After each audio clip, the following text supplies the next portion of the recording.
কি গো, কি বানিয়েছো?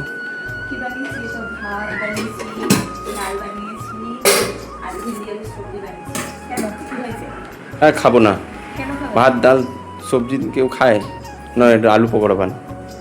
আলুর পকোড়া বানাতে হবে? হুম। তো চলো বানিয়ে দিই। বরের আবদার তো শুনলে, তো চলো ঝটপট বানাবো। আলুটাকে ছিলে গোল গোল করে কেটে নিতে হবে, তারপর জল দিয়ে ধুয়ে নিতে হবে, তারপর অল্প জল দিয়ে সামান্য নুন দিয়ে আলুটাকে হালকা করে সিদ্ধ করে নিতে হবে। আলু সিদ্ধ হয়ে গেছে, গ্যাস অফ করে ঠান্ডা জলে আবার দিয়ে ধুয়ে নিতে হবে। আলু ধোয়া হয়ে গেলে 1 কাপ আটা আর হাফ কাপ চাল গুঁড়ো দিয়ে পরিমাণ মতন জিরে গুঁড়ো, ধনে গুঁড়ো, লঙ্কা গুঁড়ো, হলুদ গুঁড়ো দিয়ে আর আদা রসুনের পেস্ট দিয়ে দিতে হবে।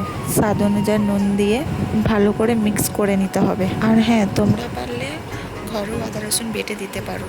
আমার কাছে যেহেতু ছিল না, তাই জন্য আমি দোকান থেকে কিনে এনে দিয়েছি। পরিমাণ মতন জল দিয়ে ফেটে আলুটাকে মিক্স করে ঢাকা দিয়ে রেখে দিতে হবে। তারপর কড়াইয়ে তেল দিয়ে তেলটা গরম হয়ে গেলে পকোড়াটা ছেড়ে নিতে হবে। একবার তোমরাও ট্রাই করো, সত্যি খুব সুন্দর হয় খেতে।